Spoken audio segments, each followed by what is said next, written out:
بسم اللہ الرحمن الرحیم ان اللہ یحب التوابین ویحب المتطہرین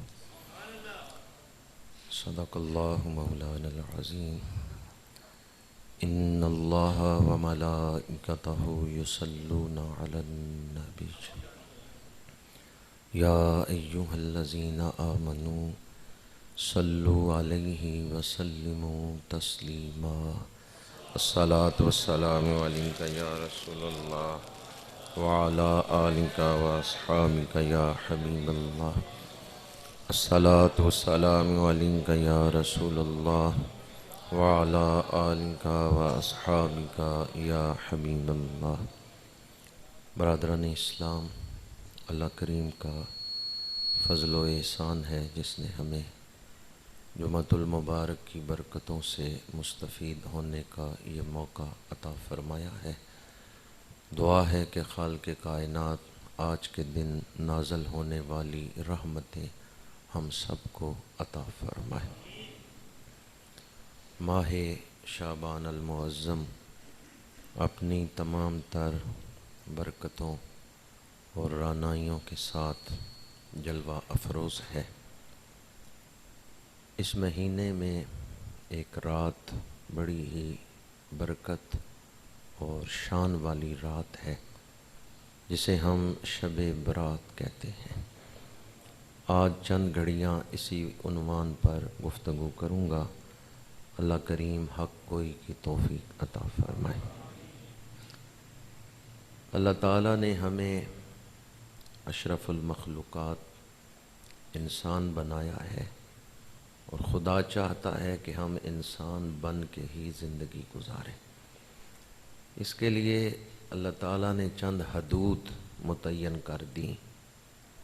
جو آدمی ان حدوں کے اندر رہ کے زندگی گزارتا ہے وہ فرشتوں سے افضل و اعلیٰ بن جاتا ہے، اور جو ان حدوں کو توڑتا ہے وہ انسانیت سے چھلانگ لگا کے شیطانیت میں داخل ہو جاتا ہے۔ اللہ کی مقرر کی ہوئی حدوں کو توڑنا یہ گناہ ہے۔ جو آدمی اللہ کی مقرر کردہ حدوں کو توڑتا ہے وہ اپنے اوپر ظلم کر رہا ہے، کیونکہ اللہ نے جو حکم ہمیں دیے ہیں وہ ہمارے فائدے کے لیے ہیں، وہ ہمارے نفع کے لیے ہیں۔ جس نے ہمیں بنایا ہے وہ جانتا ہے کہ ہمارا فائدہ کن چیزوں میں ہے اور نقصان کن چیزوں میں ہے۔ تو اللہ تعالیٰ نے شریعت مطہرہ عطا فرمائی تاکہ ہم شریعت کو اپنا کے زندگی گزاریں تو دنیا اور آخرت دونوں میں کامیاب ہو جائیں۔ تو اللہ تعالیٰ نے جو احکامات دیے ہیں اس میں ہمارا اپنا فائدہ ہے۔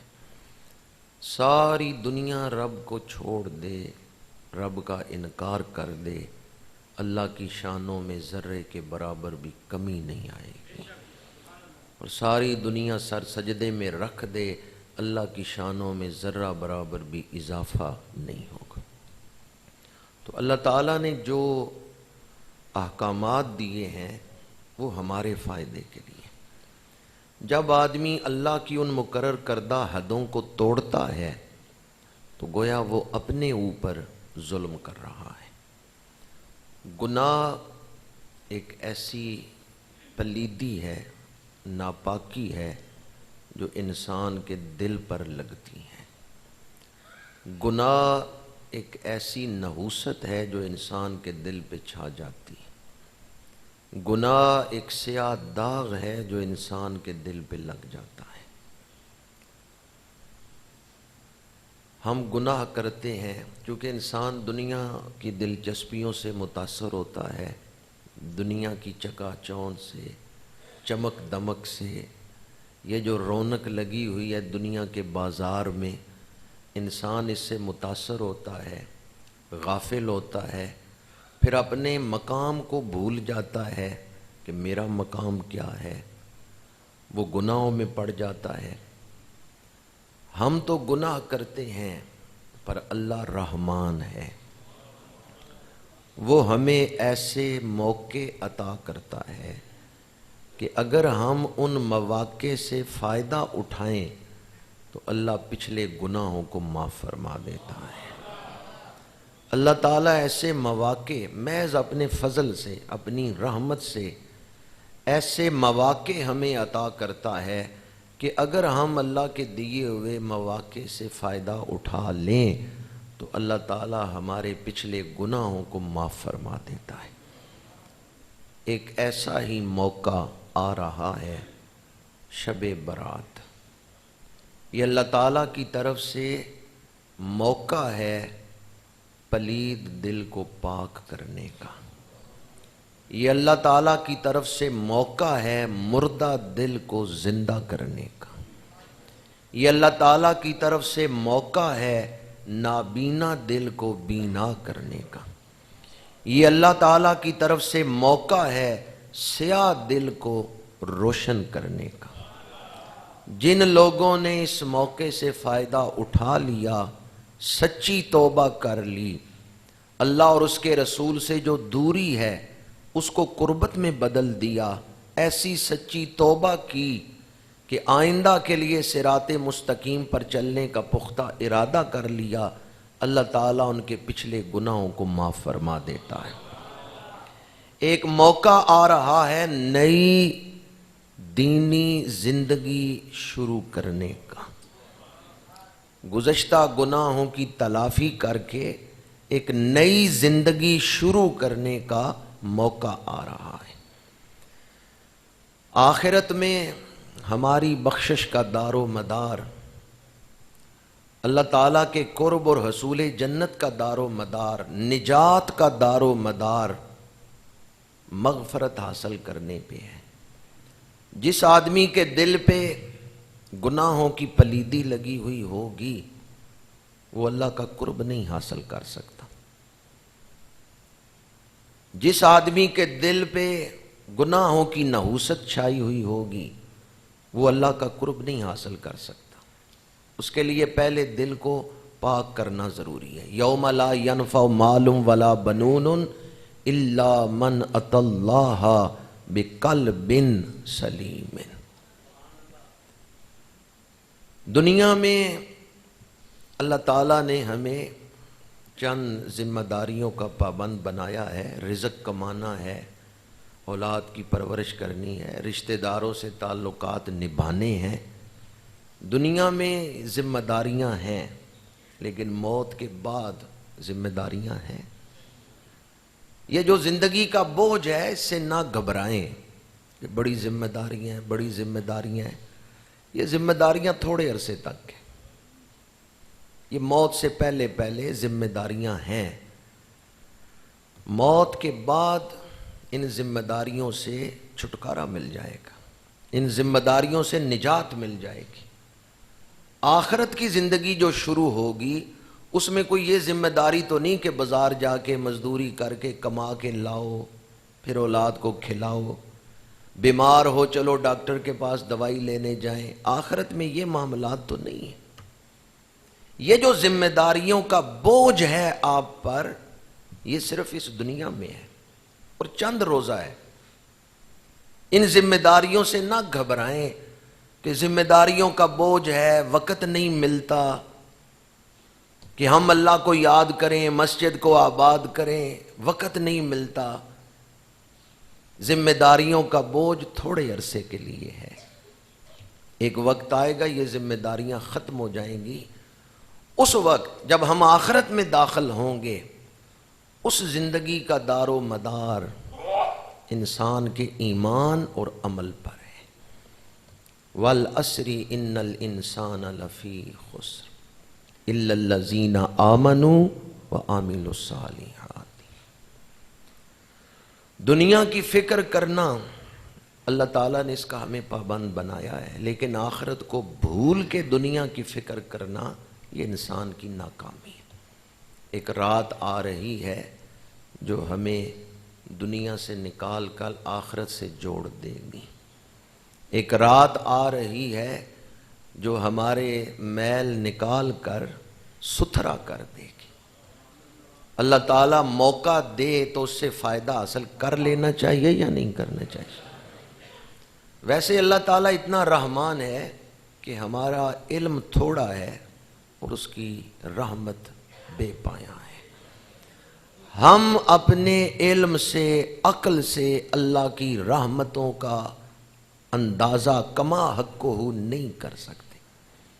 ہر رات کے آخری حصے میں اللہ تعالیٰ صدا دیتا ہے، آسمان دنیا پہ اپنی شان کے مطابق نزول اجلال فرماتا ہے اور صدائے رحمت بلند کرتا ہے کوئی مانگنے والا کہ میں اسے عطا کروں۔ پچھلی راتیں رحمت رب دی کرے بلند آوازہ، بخشش منگن والیاں کارن کھلا یہ دروازہ۔ پچھلی راتیں رحمت رب دی، ہر رات کے آخری حصے میں، یہ حدیث پاک ہے جس کا ترجمہ میں آپ کو سنا رہا ہوں، ہر رات کے آخری حصے میں اللہ تعالیٰ پکارتا ہے، صدائے رحمت دیتا ہے کوئی بخشش مانگنے والا کہ اسے بخش دیا جائے، ہے کوئی سوال کرنے والا کہ اسے عطا کیا جائے، ہے کوئی دعا مانگنے والا کہ اس کی دعا کو قبول کیا جائے۔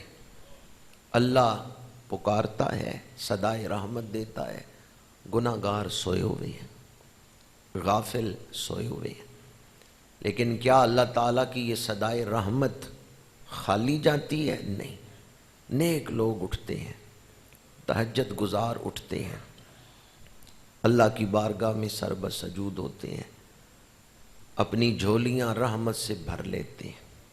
لیکن کون اٹھتے ہیں اس وقت؟ جو بڑے نیک ہیں، تہجد گزار ہیں، گناہ گار تو سوئے ہوئے ہیں۔ یا اللہ تو رات کے آخری حصے میں صدائے رحمت دیتا ہے، گناہ گار اس وقت غفلت میں سوئے ہوئے ہیں، یہ اٹھ نہیں سکتے۔ اب چاہیے تو یہ نا کہ پیاسا پانی کے پاس جائے، چاہیے تو یہ، لیکن اس کی رحمت دیکھیں۔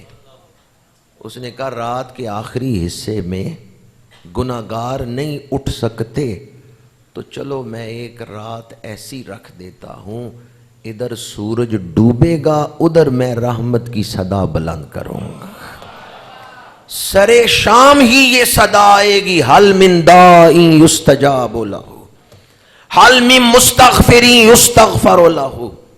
شعبان المعظم کی 15ویں رات، ادھر سورج ڈوبا، ادھر مغرب کی نماز کا وقت ہوا، ادھر سرے شام سورج ڈوبنے کے بعد اللہ تعالیٰ نے صدائے رحمت بلند کی، ہے کوئی مانگنے والا کہ اس کی جھولی کو بھر دیا جائے۔ باقی سارا سال رات کے آخری حصے میں یہ صدا بلند ہوتی ہے، شعبان کی 15ویں رات ساری رات یہ صدا آ رہی، ساری رات یہ رحمت کے دروازے کھلے ہوئے ہیں، ہے کوئی مانگنے والا کہ اسے عطا کیا جائے، ہے کوئی بخشش مانگنے والا کہ اس کے گناہوں کو بخش دیا جائے۔ یہ رات خاص طور پہ ہے ہی گناہ گاروں کے لیے، ویسے تو رحمت سب کو ہی عطا کی جائے گی، نیکوں کو بھی گناہ گاروں کو بھی، لیکن بطور خاص یہ رات ہے ہی گناہ گاروں کے لیے۔ اب بھی اگر گناہ گار نہ مانگیں تو ناقدری کی انتہا ہے کہ اللہ نے تو اتنا فضل کیا کہ رات کے آخری حصے کے بجائے مغرب کے وقت ہی صدائے رحمت بلند کی، ساری رات پھر صدائے رحمت بلند ہوتی رہی اور گناہ گار متوجہ نہ ہوا۔ کہیں ایسا تو نہیں کہ اس کے دل پہ مہر لگ چکی۔ میرے آقا کریم نے ارشاد فرمایا، رجب اور رمضان کے درمیان ایک مہینہ ہے، لوگ اس کی عظمت سے غافل ہیں، یعنی شعبان المعظم۔ میرے آقا کریم اس مہینے میں کثرت سے روزے رکھتے تھے، اور آپ نے فرمایا میں یہ چاہتا ہوں کہ میرے اعمال جب رب کی بارگاہ میں پیش ہوں تو ان میں روزے لکھے ہوئے ہوں۔ 15 شعبان المعظم کو پچھلے سال کے اعمال رب کی بارگاہ میں پیش ہوتے ہیں۔ بندے نے عمل نہیں کیا، رب پہلے ہی جانتا ہے کہ یہ کیا عمل کرے گا۔ بندے نے عمل کیا، رب اس وقت بھی دیکھ رہا ہے کہ یہ کیا عمل کر رہا ہے. عمل سے پہلے بھی علم ہے، عمل کے وقت بھی رب دیکھ رہا ہے. پھر فرشتے لکھتے ہیں اور وہ جمعرات کو، سوموار کو رب کی بارگاہ میں عمل پیش کرتے ہیں. اس بات کا اظہار ہے کہ وہ دربار ایسا ہے جس میں بندوں کے اعمال پیش کیے جاتے ہیں. کتنے لوگ ایسے ہیں کہ ان کی نیکیاں رب قبول فرماتا ہے، گناہوں کو معاف فرما دیتا ہے. کتنے لوگ ایسے ہیں نیکیاں پیش ہوتی ہیں، قبول نہیں ہوتی، گناہ معاف نہیں ہوتے. یہ جو پیش کیا جاتا ہے نا رب کی بارگاہ میں دوبارہ اعمال کو، حالانکہ جب بندہ عمل کر رہا ہے رب اس وقت بھی دیکھ رہے ہیں، فرشتے دوبارہ پیش کرتے ہیں اس دربار میں اعمال کو، تو اللہ تعالیٰ اپنی رحمت سے نظر فرماتا ہے، گناہوں پر گناہ مٹ گئے، نیکیوں پر نظر رحمت فرماتا ہے، نیکیاں قبول ہو گئی. یہ پیش کرنے کا مقصد. اور سال بھر کے اعمال، پچھلے سارے سال میں جو نیکیاں کی، جو گناہ کیے، شعبان المعظم کی 15ویں رات رب کی بارگاہ میں وہ اعمال پیش کیے جاتے ہیں. اگر بندہ اس رات سے پہلے سچی توبہ کر لے تو توبہ کی برکت یہ ہے کہ آدمی اس طرح ہو جاتا ہے جس طرح آج ہی ماں کے پیٹ سے پیدا ہوا ہے. توبہ کی برکت سے اللہ پچھلے سارے گناہوں کو معاف فرما دیتا ہے. اس لیے میں نے آج خطبہ میں وہ آیت پڑھی جس میں ہے کہ اللہ توبہ کرنے والوں سے محبت فرماتا ہے. ابھی ہمارے پاس وقت ہے. سوموار کی رات جو آ رہی ہے، سوموار اور منگل کی درمیانی رات، 29 مارچ کی رات، اس دفعہ یہ شعبان کی 15ویں رات. ہمارے پچھلے سال کے اعمال رب کی بارگاہ میں پیش ہوں گے. ہم نے گناہ بھی کیے، غفلت میں بھی مبتلا رہے. کیا آپ چاہتے ہیں کہ وہ گناہ اسی طرح رب کی بارگاہ میں پیش ہوں؟ نہیں. تو آئیں آج توبہ کر لیں. توبہ کی شان یہ ہے کہ جو سچی توبہ کرے اللہ گناہوں کو مٹا دیتا ہے. اور اس کریم کا کرم دیکھیں، صرف گناہوں کو معاف ہی نہیں کرتا، گناہوں کی جگہ نیکیاں لکھ دیتا ہے. کیے تھے ہم نے گناہ، 15 شعبان کو رب کی بارگاہ میں نامہ اعمال پیش ہو، فلاں بندے نے یہ کیا ہے، اس میں نیکیاں لکھی ہوئی ہوں. یہ واقعہ کیسے ہو گیا کہ گناہوں کی جگہ نیکیاں لکھ دی گئیں؟ یہ واقعہ اس بندے کی سچی توبہ کی وجہ سے ہوا ہے. رب اتنا کریم ہے کہ اگر کوئی سچی توبہ کر لے وہ گناہوں کی جگہ نیکیاں لکھ دیتا ہے. تو اس سے پہلے کہ ہمارے اعمال پیش ہوں ہمیں چاہیے کہ ہم توبہ کر لیں. بعض لوگ ان دنوں میں ماڈرن توبہ کرتے ہیں، وہ فیس بک پہ لکھ دیتے ہیں، ایک دوسرے کو میسج کر دیتے ہیں، کوئی غلطی ہو گئی ہو تو معاف کر دینا. وہ حلق سے اوپر توبہ انگلیوں سے لکھ کے کر لیتے ہیں. توبہ کا مقام دل ہے. توبہ کا مقام کیا ہے؟ جس طرح دیکھنا آنکھوں کا کام ہے، پکڑنا ہاتھوں کا کام ہے، بولنا زبان کا کام ہے، اسی طرح توبہ کرنا یہ دل کا کام ہے. دل کو ندامت ہو کہ مجھ سے غلطی ہوئی ہے، مجھے ایسا نہیں کرنا چاہیے تھا، میں نے غلطی کی ہے، اعتراف. اس کے بعد دل میں یہ خواہش ہو یا اللہ معاف کر دے، تیرا بندہ، تیرا رزق کھایا، تو نے زندگی دی، تیری دی ہوئی زمین پہ چل رہا ہوں، تیرے سورج کی روشنی استعمال کر رہا ہوں، تیری دی ہوئی ہوا میں سانس لے رہا ہوں، تیری نعمتیں استعمال کر کے تیری دی ہوئی طاقت کو تیرے حکم توڑنے میں لگایا، مجھے معاف کر دے. سب سے پہلے اعتراف کہ میں نے غلطی کی، اس کے بعد معافی کی طلب کہ معاف کر دے، اور اس کے بعد تیسری چیز آئندہ میں یہ غلطی نہیں کروں گا. آئندہ کے لیے عزم، جس میں یہ 3 چیزیں آ گئیں اللہ اس کے پچھلے سارے گناہوں کو معاف فرما دیتا ہے. وہ بندہ اس طرح ہو جاتا ہے جس طرح آج ہی ماں کے پیٹ سے پیدا ہوا ہے. اس سے پہلے کہ شب برات آئے رسمی توبہ نہ کریں، ماڈرن توبہ نہیں کہ توبہ زبان کا کام نہیں کہ توبہ توبہ زبان سے کر دی، زبان سے پڑھنے لگے استغفار استغفر اللہ زبان سے پڑھا۔ زبان سے پڑھنے کی یہ برکت ہو سکتی ہے کہ ممکن ہے کثرت سے پڑھتے رہیں تو دل میں احساس پیدا ہو جائے، یہ برکت ضرور ہے زبان سے پڑھنے کی، لیکن توبہ کرنا بہرحال کام دل کا ہے۔ تو اس سے پہلے وہ رات آئے جس میں ہمارے اعمال پیش ہونے ہیں، ابھی موقع ہے ہم توبہ کر کے اپنے گناہ بخشوا لیں۔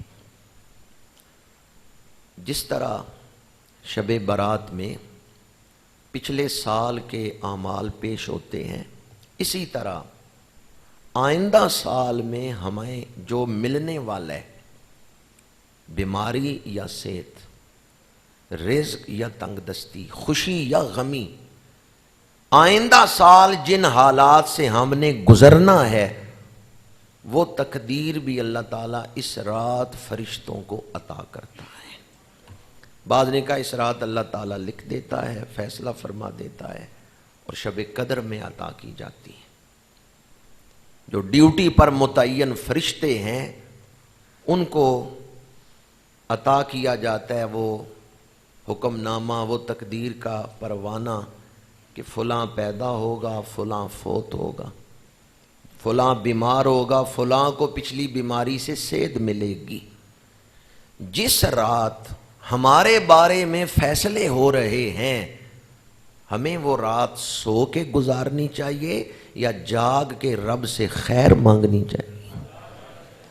یہ رات سو کے ضائع کرنے والی رات نہیں، بلکہ جاگ کے کچھ حاصل کرنے کی رات، کچھ کمانے کی رات۔ جس رات ہمارے بارے میں فیصلے ہو رہے ہیں آئندہ سال کیسے گزرے گا، تو اس رات ہمیں اٹھ کے رب سے خیر مانگنا چاہیے۔ اس لیے بھی یہ رات اہمیت کی حامل ہے کہ اسے غفلت میں نہیں گزارنا چاہیے۔ سیدنا مجدد الفسانی شیخ احمد سرہندی رحمۃ اللہ تعالی علیہ شب برات گھر تشریف لائے تو آپ کی اہلیہ مرحومہ رحمۃ اللہ تعالی علیہ، آپ کی اہلیہ محترمہ نے عرض کیا کہ آج کئی لوگ ایسے ہوں گے جن کا نام زندوں کی فہرست سے کاٹ کے مردوں کی فہرست میں لکھ دیا جائے گا۔ آپ نے فرمایا بی بی تو یہ کہہ رہی ہے کئی ایسے ہوں گے جن کا نام زندوں کی فہرست سے کاٹ کے مردوں کی فہرست میں لکھا جائے گا، پر جو خود دیکھ رہا ہو کہ میرا نام آج زندوں سے کاٹ کے مرحومین میں لکھ دیا گیا ہے اور آئندہ شب برات سے پہلے میں فوت ہو جاؤں گا، جو یہ دیکھ رہا ہو اس کا حال کیا ہوگا۔ اور یہ آپ نے اپنی طرف اشارہ فرمایا تھا، اگلی شب برات سے پہلے امام ربانی کا وصال ہو گیا۔ تو ایسی کامل ہستیاں بھی اس امت میں موجود رہی ہیں جن کو اللہ نے ایسا شرح صدر عطا کیا اور دل کی ایسی نظر عطا فرمائی کہ لوح محفوظ کی تحریر کو پڑھ رہے ہیں۔ تو اس رات آئندہ کے لیے فیصلے ہو رہے ہیں، ہمیں چاہیے کہ ہم اٹھ کے خیر مانگیں۔ جن حالات سے ہم گزر رہے ہیں اس وقت تو ہمیں پہلے سے بھی زیادہ ذمہ داری کا احساس کرتے ہوئے اللہ کی بارگاہ میں اٹھ کے خیر مانگنی چاہیے۔ ایک طرف عالمی وبا ہے، 1.25 سال ہو گیا اس سے جان نہیں چھوٹ رہی اور پلٹ پلٹ کے وبا حملہ کر رہی ہے، اور دوسری طرف اس وقت بحیثیت پاکستانی معیشت کے حالات بگڑ رہے ہیں۔ پاکستان نے IMF کی شرائط مان لی ہیں، ہمارے بجلی کے بل بھی IMF بنایا کرے گا۔ اب بجلی کے بل پکڑتے ہوئے بھی ڈر لگے گا، ایسے اقدامات کیے جا رہے ہیں۔ مہنگائی کا ایک طوفان آ رہا ہے، پاکستان کی معیشت جو ہے وہ IMF کے شکنجے میں آ چکی ہے، حالات بگڑتے جا رہے ہیں اور بہت کم لوگوں کی توجہ ہے ان حالات کی طرف۔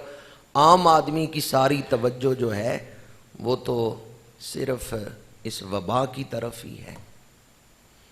یہ توبہ کا وقت ہے۔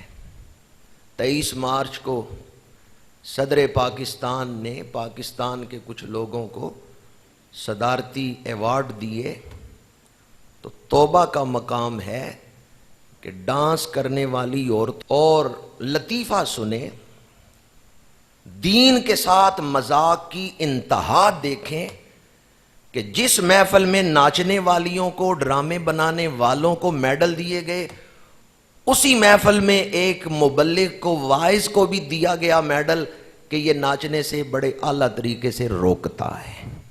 ناچنے والوں کو بھی میڈل دیے جا رہے ہیں، دین بیان کرنے والے کو بھی ایک ہی شخص میڈل دے رہا ہے۔ دین کو ہم نے مذاق بنا دیا۔ یہ توبہ کا وقت ہے۔ شعور سلب ہو چکا ہے کہ وہ آمنے سامنے بیٹھے ہوئے ہیں، ادھر ناچنے والے بیٹھے ہوئے ہیں، ادھر وہ دین بیان کرنے والا بیٹھا ہوا ہے، اور دونوں کو میڈل مل رہے ہیں۔ تو دین بڑا اچھا بیان کرتا ہے، چلو جی اس کو بھی میڈل دے دو، یہ ناچتا بڑا اچھا ہے، اس کو بھی میڈل دے دو۔ یہ 2 دن پہلے کا واقعہ ہے جو پاکستان کی سرزمین پہ ہو۔ یہ تو توبہ کا وقت ہے کہ دین کو ہم نے ایک صرف خانہ پوری کے لیے رکھا ہے، دین کو ہم نے رسم بنا دی ہے، دین کی روح کو نکال دی ہے، دین صرف الفاظ کا نام رہ گیا ہے۔ میرے آقا کریم نے فرمایا ایک وقت آئے گا جب دین میں سے کچھ نہیں بچے گا سوائے اس کے نام کے، کہ دین کا نام رہ جائے گا، اعمال کی شکل ہے، ان کے اندر روح نہیں ہے۔ عمل ہم کر رہے ہیں پر اس عمل کے اندر جو روح ہونی چاہیے، خضوع و خشوع ہونا چاہیے، وہ نہیں۔ تو یہ توبہ کا وقت ہے، رب کی طرف رجوع کرنے کا وقت ہے۔ میں آپ کی خدمت میں عرض کر رہا تھا کہ آئندہ سال کے احکامات اس رات میں دیے جاتے ہیں، تو ہمیں چاہیے کہ ہم رب کی بارگاہ میں سر جھکا کے خیر مانگیں۔ 2 باتیں میں نے عرض کی، پچھلے سال کے اعمال پیش ہوتے ہیں، آئندہ سال کے لیے احکامات فرشتوں کو دیے جاتے ہیں۔ جن لوگوں نے اس رات کی قدر کی، اللہ تعالیٰ ان پر خیر کے دروازے کھول دیتا ہے۔ ہمیں یہ رات تو قومی سطح پہ منانی چاہیے، یہ رات تو قومی سطح پہ اجتماعی توبہ کرتے ہوئے منانی چاہیے، اور صرف زبان سے نہیں بلکہ دین کی روح کے ساتھ ہمیں اللہ کی بارگاہ کی طرف رجوع کرنا چاہیے۔ رجوع اللہ کا مطلب کیا ہے کہ اللہ کی طرف رجوع کرنا چاہیے؟ اس کا مطلب یہ نہیں ہے کہ منہ کعبہ شریف کی طرف کر لیا اور زبان سے کہا میں توبہ کرتا ہوں، رجوع ہو گیا، نہیں۔ آپ دیکھیں میری زندگی میں کون کون سے کام ہیں جن سے اللہ نے منع کیا اور میں کر رہا ہوں۔ جب آپ ان کاموں کو چھوڑیں گے پھر آپ نے رجوع کی ہے۔ جب تک آپ اپنی زندگی سے گناہوں کو نہیں نکالتے، نافرمانیوں کو نہیں نکالتے، اس وقت تک اللہ کی طرف رجوع نہیں ثابت ہوگا۔ کیا وبا کے دوران بھی چینی مہنگی نہیں ہوئی؟ کیا وبا کے دوران بھی جو بڑے بڑے تاجر ہیں انہوں نے اس قوم کو لوٹا نہیں ہے؟ رشوت اسی طرح چل رہی ہے، سود اسی طرح چل رہا ہے، اور ہم کہیں جی یا اللہ توبہ، یا اللہ توبہ۔ یہ کیسی توبہ ہے کہ نہ سود کو چھوڑا، نہ رشوت کو چھوڑا، نہ گانے بجانے کو چھوڑا، نہ اولاد نے والدین کا ادب کیا، اور پھر کہہ رہے ہیں یا اللہ میں توبہ کرتا ہوں، میں توبہ کرتا ہوں۔ دین کی روح کو ہم نے نکال دیا اپنے اندر سے۔ دین ایک رسم کے طور پہ ہمارے ہاں زندہ ہے، موجود ہے۔ آئیں آج ارادہ کرتے ہیں شب برات کو ہم ضائع نہیں کریں گے، بلکہ کوشش کریں گے کہ ہم دین کی روح کے ساتھ اسے زندہ کریں۔ حضرت امام حسن مجتبی رضی اللہ تعالی عنہ بہت بڑے تابعی ہیں، طاؤس یمانی، وہ روایت کرتے ہیں کہ میں نے حضرت امام حسن مجتبی رضی اللہ تعالیٰ عنہ نواسہ رسول، ان سے پوچھا کہ آپ شب برات کیسے گزارتے ہیں؟ تو انہوں نے فرمایا ایک حصہ درود شریف پڑھتے ہوئے گزارتا ہوں، چونکہ اللہ تعالیٰ اپنے نبی پہ درود بھیجتا ہے، اس کے فرشتے درود بھیجتے ہیں، اللہ نے ہمیں بھی حکم دیا درود بھیجو، اس لیے میں شب برات کا ایک حصہ درود بھیجتا ہوں، دوسرا حصہ استغفار کرتا ہوں۔ کوئی متقی استغفار کرے تو اس سے مراد درجات کی بلندی ہے، کوئی بخشا ہوا استغفار کرے تو اس سے مراد درجات کی بلندی ہے۔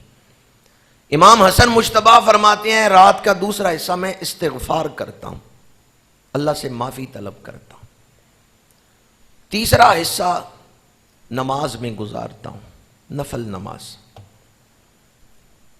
طاؤس یمانی کہتے ہیں میں نے پوچھا جو اس طرح رات گزارے گا اس کو حاصل کیا ہوگا؟ امام حسن مجتبیٰ نے فرمایا کہ میں نے مولا علی شیر خدا کرم اللہ وجہہ الکریم سے سنا اور انہوں نے رسول اللہ صلی اللہ علیہ وآلہ وسلم سے سنا، جو شب برات کو زندہ کرے گا اللہ اس کا نام اپنے مقربین کی فہرست میں لکھ دے گا۔ جو اس رات کو زندہ کرے گا اللہ اس کے مردہ دل کو زندہ فرما دے گا۔ امام غزالی سے منسوب ہے کہ آپ نے اس رات کے جو نام بیان کیے ان میں ایک نام ہے شب حیات۔ ویسے اس رات کا نام شب برات، شب رحمت، شب برکت، شب دستاویز، لیلۃ السک، مختلف نام ہیں اس کے جو مفسرین نے نقل کیے ہیں۔ امام غزالی نے ان سب فضائل کو سامنے رکھتے ہوئے ایک نام بیان کیا ہے شب حیات۔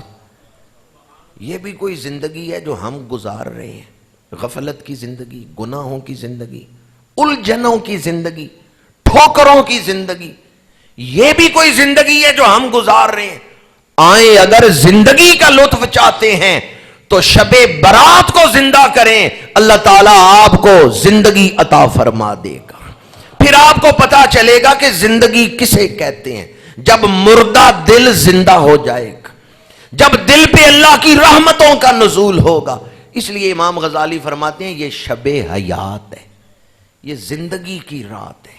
اس رات مردہ دل زندہ کیے جاتے ہیں، جو اس رات کی قدر کرے گا اللہ تعالیٰ اس کے مردہ دل کو زندہ فرما دے گا۔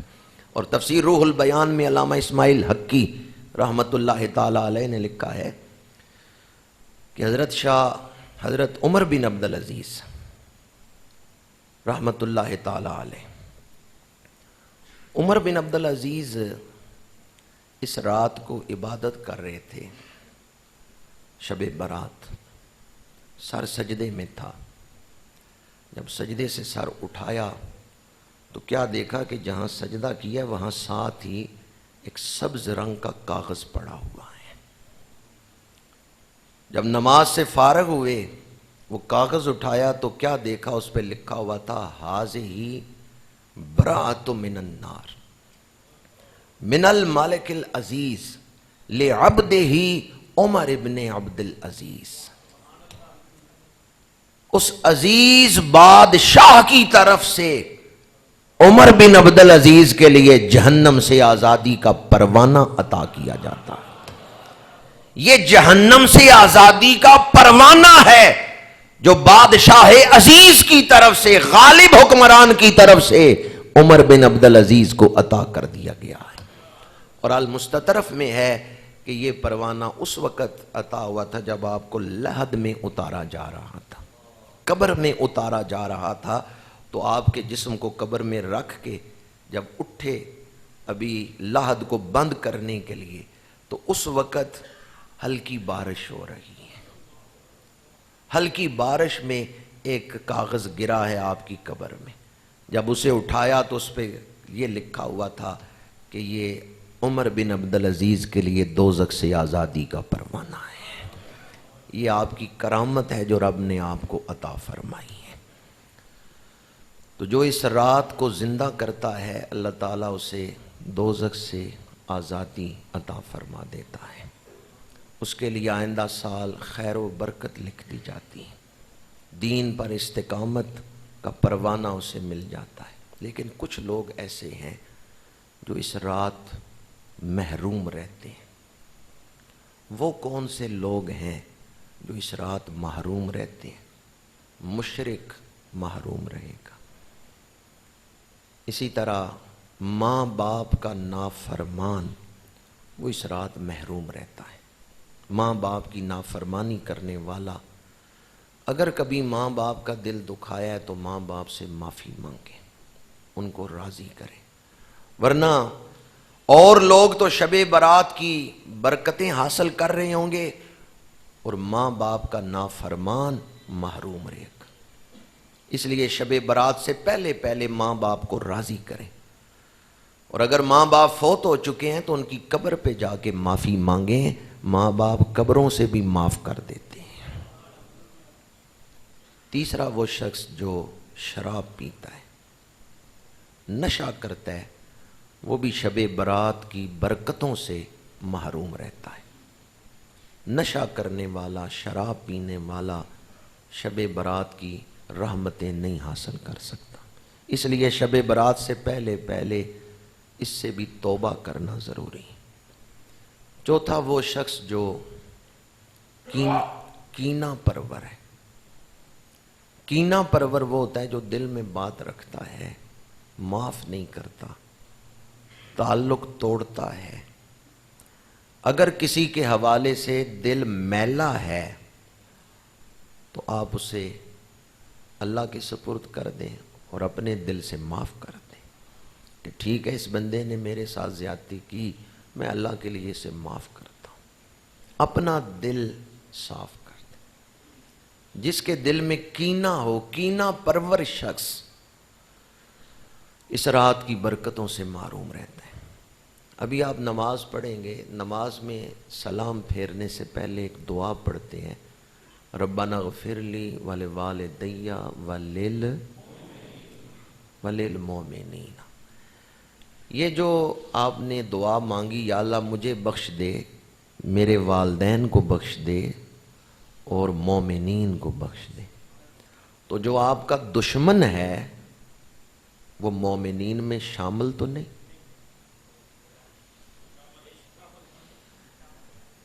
مثلا آپ کے پھوپھی کا بیٹا ہے، مسلمان ہے، وہ بھی نمازی حاجی ہے، اور آپ اس سے دشمنی کر رہے ہیں، نماز میں تو آپ اس کے لیے دعا مانگ رہے ہیں۔ تو جس کے لیے نماز میں آپ بخشش مانگ رہے ہیں، نماز کے بعد اس سے کینہ کیوں کرتے ہیں؟ اپنی نماز کو ہی ٹھیک کر لیں۔ ربنا اغفر لی ولوالدی وللمؤمنین۔ تو جس کے لیے آپ کا دل میلا ہے، یہ دیکھیں وہ اس میں شامل ہے یا نہیں۔ اگر وہ مومنین میں شامل ہے تو پھر آپ نماز کے بعد اس سے کینہ نہ کریں، اس لیے کہ نماز میں آپ نے اس کی بخشش مانگی ہے کہ یا اللہ مومنین کو بخش دے، وہ مومنین میں شامل ہے۔ جو آدمی اپنی نماز کو ہی ٹھیک کر لے گا، اللہ تعالیٰ اس کے دل کو پاکیزہ کر دیتا ہے۔ ہم نماز ہی سمجھ کے نہیں پڑھتے، نماز کو ہم سمجھ کے پڑھ لیں تو ظاہری باطنی آلائشوں سے نماز پاک کر دیتی ہے۔ تو اللہ کی رضا کے لیے معاف کر دیں۔ اور اگر آپ نے کسی سے زیادتی کی ہے، عام طور پہ آدمی کو دوسرے کی زیادتی نظر آتی ہے اور اپنی زیادتی نہیں نظر آتی۔ آپ نے اگر کسی سے زیادتی کی ہے تو صرف میسج لکھ کے ہی معافی نہ مانگیں، خود رابطہ کر کے معافی مانگیں۔ ہمارے ہاں جب کوئی عزیز فوت ہوتا ہے تو میت پڑی ہوئی ہوتی ہے، اس وقت اعلان ہوتا ہے کہ اگر اس سے کوئی غلطی ہوئی ہے تو معاف کر دیں۔ ٹھیک ہے، اعلان کرنا چاہیے، اس وقت دوبارہ لوگ معاف کر دیں، لیکن میت کو چاہیے مرنے سے پہلے خود معافی مانگیں۔ خود ہم کیوں نہیں معافی مانگتے؟ کیا تکبر ہے؟ کیا انانیت ہے؟ تو یاد رکھیں، جس کے دل میں ذرہ بھی تکبر ہے وہ جنت میں نہیں داخل ہو سکتا۔ اس لیے اپنے تکبر کو، انانیت کو ختم کر کے جس سے آپ نے زیادتی کی ہے آپ معافی مانگیں۔ اور اللہ تعالیٰ پسند کرتا ہے ان لوگوں کو جو کسی دوسرے سے خود معافی مانگے۔ حدیث پاک ہے، اگر ایک مومن دوسرے کے پاس گیا کہ مجھے معاف کر دو، دوسرے نے معاف نہیں کیا تو اللہ تعالیٰ اس معافی مانگنے والے کے گناہوں کو معاف کر دیتا ہے۔ اور اللہ تعالیٰ جس نے معاف نہیں کیا اس سے حشر کے میدان میں پوچھے گا کہ میرا بندہ تجھ سے معافی مانگنے آیا تھا، تو نے اس کو معاف کیوں نہیں کیا؟ آپ اپنا فرض ادا کر دیں۔ یہ جو شب برات کے دنوں میں معافی مانگی جاتی ہے، اس کو رسمی طور پہ ادا نہ کریں، بلکہ دل سے معافی مانگے۔ جس آدمی کے دل میں تکبر ہو، حدیث پاک ہے کہ جو تکبر سے کپڑے لٹکا کے چلتا ہے قیامت کے دن اللہ تعالیٰ کی نظر رحمت نہیں حاصل کر سکے گا۔ اور اسی طرح جو آدمی تکبر سے کپڑے لٹکا کے چلتا ہے وہ شب برات کی رحمتیں بھی حاصل نہیں کر سکے گا۔ ہمارے ہاں آج کل ایسے رواج آ گئے ہیں کپڑوں کے، بالخصوص عورتوں کے لیے، کہ لمبے لمبے لباس جو ہیں، تو جو کپڑے کو لٹکا کے چلے تکبر کی وجہ سے وہ شب برات کی رحمتوں سے محروم رہتا ہے۔ چند ایک چیزیں میں نے آپ کے سامنے بیان کی کہ اگر کسی میں یہ ہیں تو وہ شب برات کی رحمتوں سے محروم ہوگا۔ آخری بات عرض کر رہا ہوں، یہ رات ہمیں کیسے گزارنا چاہیے۔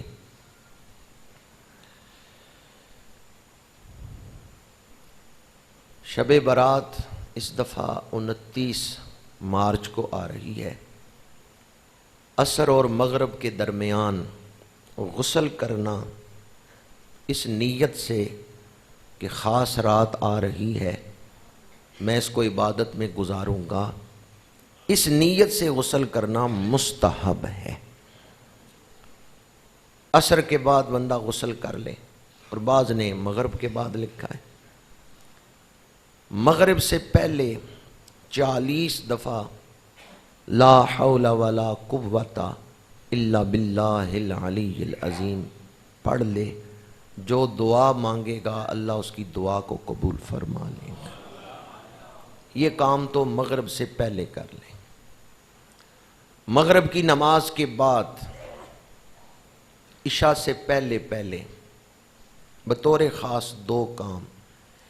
ایک تو اپنے آباء و اجداد کو ایصال ثواب کریں۔ اس رات باپ دادا کی روحیں اپنی اولاد کے گھروں کی طرف متوجہ ہوتی ہیں، دعا کا انتظار کرتی ہیں۔ کہیں ایسا نہ ہو آباء و اجداد کی روحیں انتظار کر رہی ہوں اور آپ ٹی وی کے آگے بیٹھے ہوں، آپ گپ شپ لگا رہے ہوں۔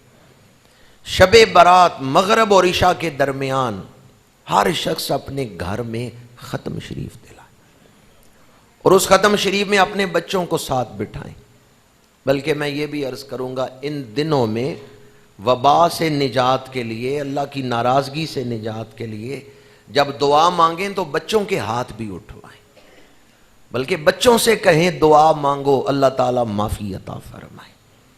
آج کل جب آپ دعا مانگیں تو بچوں کو دعا میں شامل کریں، بالخصوص گھروں میں بچوں کے ہاتھ اٹھا کے کہیں کہ تم یہ چیز اللہ سے مانگو۔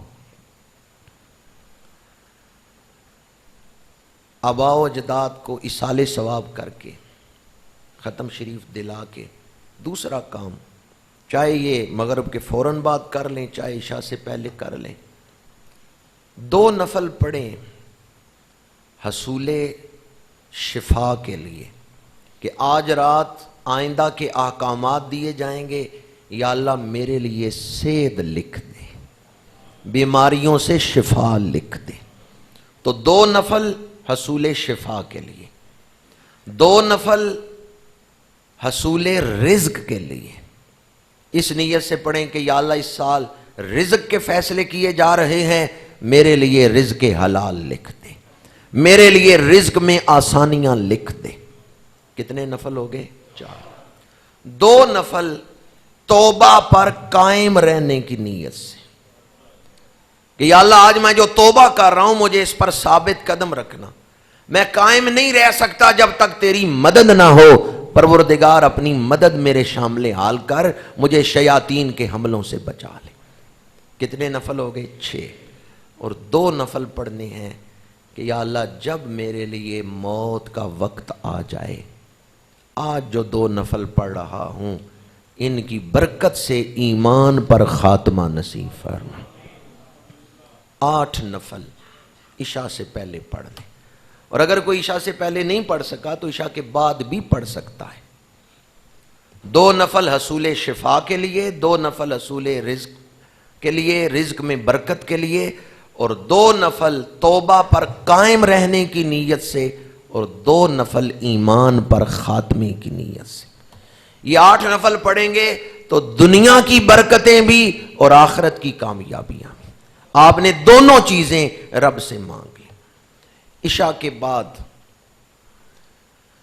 پہلے بھی میں نے عرض کیا استغفار، درود شریف اور نفل نماز یہ سلف صالحین کے معمولات میں سے رہا ہے. ساری رات کوئی درود شریف پڑھے تب بھی پڑھ سکتا ہے، استغفار کرے تب بھی کر سکتا ہے، اور اگر تقسیم کر کے اس انداز میں کرے کچھ وقت قبرستان میں جائے جس طرح کہ حضور جنت البقیع تشریف لے گئے تھے، صلاۃ التسبیح ادا کرے تو یہ بڑی برکت والی رات ہے، صلاۃ التسبیح ادا کرنا چاہیے. اور آخر شب سحری کرے اور 15 شعبان المعظم کا روزہ رکھے. بعض فضائل کی کتابوں میں ہے کہ جب آدمی 15 شعبان کے روزے کی افطاری کے لیے بیٹھتا ہے تو اس وقت اس کے پاس فرشتے بیٹھے ہوتے ہیں.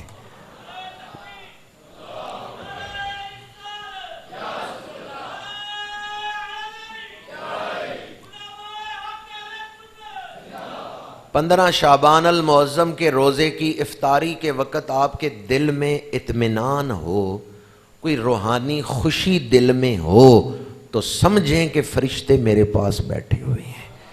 یہ شناخت ہے کہ فرشتے آپ کے دل کی طرف متوجہ ہیں. 15 شعبان المعظم کے روزے کی افطاری کے وقت فرشتے بشارت دیتے ہیں، خوش ہو جا کہ اللہ نے تجھے بخش دیا ہے. تو جہاں سے میں نے اپنی گفتگو شروع کی تھی وہیں لا کے سمیٹ رہا ہوں. یہ رات ایک دعوت ہے، ایک پکار ہے کہ گناہوں کی زندگی چھوڑ دو، لوٹ آؤ رب کے دروازے میں. یہ رات دوریوں کو قربتوں میں بدلنے کے لیے آ رہی. یہ رات ہمیں ہمارا منصب یاد دلانے کے لیے آ رہی ہے. اللہ نے تمہیں انسان بنایا تھا، تم حیوانوں کی سطح پر کیوں زندگی گزار رہے ہو؟ اللہ نے تمہیں خلافت کا تاج بخشا تھا، تم خلیفۃ اللہ کی اولاد میں سے ہو، اور تم دنیا میں پڑھ کے گناہوں میں پڑھ کے جانوروں کی سطح پہ زندگی گزار رہے ہو. یہ رات ہمیں ہمارا منصب یاد دلا کے اس کے مطابق کردار ادا کرنے کا تقاضا کرتی ہے کہ جو منصب ہے تمہارا اس کے مطابق زندگی گزارو. اللہ نے اشرف المخلوقات بنایا ہے، آسن تقویم کا لباس پہنایا ہے، فرشتوں سے افضل و اعلیٰ بنایا ہے، تو تم اس منصب کے مطابق اپنا کردار ادا کرو. تذکرۃ الاولیاء میں ہے ایک ولی کی توبہ کا واقعہ کہ انہوں نے غفلت میں ابتدائی زندگی گزاری، جوانی کی ایام. ایک دنیاوی محبوب تھا، اس سے رات ملاقات کا وقت طے ہوا. جو جگہ طے ہوئی وہ وہاں جا کے جاگ رہے ہیں، انتظار کر رہے ہیں، ابھی میرا محبوب آیا، ابھی میرا محبوب آیا. رات گزر گئی، محبوب نہیں آیا، وہ دنیاوی محبوب، ملاقات نہیں ہوئی. فجر کی اذان کا وقت ہو گیا، مسجد سے اذان کی آواز آئی تو نہا خانہ دل سے ایک آواز بلند ہوئی، دنیا والوں کے لیے تو رات کو جاگتا رہا، کچھ حاصل نہیں ہوا، ایک رات میرے عشق میں جاگ کے دیکھ، ایک رات اپنے بنانے والے کی محبت میں جاگ کے دیکھ، پھر دیکھ رب تجھے کیا کچھ عطا کرتا ہے. والذین یبیتون لربہم سجدا وقیاما، رات پوے تے بے دردانو نیند پیاری آوے، درد مندانو یاد سجن دی ستیاں آن جگاوے. اللہ موقع دے رہا ہے، اسے ضائع نہ کریں، کچھ حاصل کر لیں. اللہ عمل کی توفیق عطا فرمائے. انشاءاللہ حسب معمول SOPs کی پابندیوں کے ساتھ انشاءاللہ اس مسجد میں شب بیداری کا اہتمام ہوگا، اور اس میں انشاءاللہ العزیز نماز عشاء کے بعد درود خوانی کا اہتمام بھی ہوگا. صلاۃ التسبیح 10:30 بجے ادا کی جائے گی، اور اس کے ساتھ محفل ذکر کا اہتمام بھی ہوگا. تو میں آپ احباب سے گزارش کروں گا کہ شب برات اس مسجد میں، جامعہ مسجد سیدنا صدیق اکبر میں جو محفل پاک ہو رہی ہے، SOPs کی پابندیوں کے ساتھ اس محفل میں شامل ہو کر اس کی برکات سے مستفید ہوں. اللہ تعالیٰ عمل کرنے کی توفیق عطا فرمائے۔ وآخر دعوانا ان الحمد للہ رب العالمین۔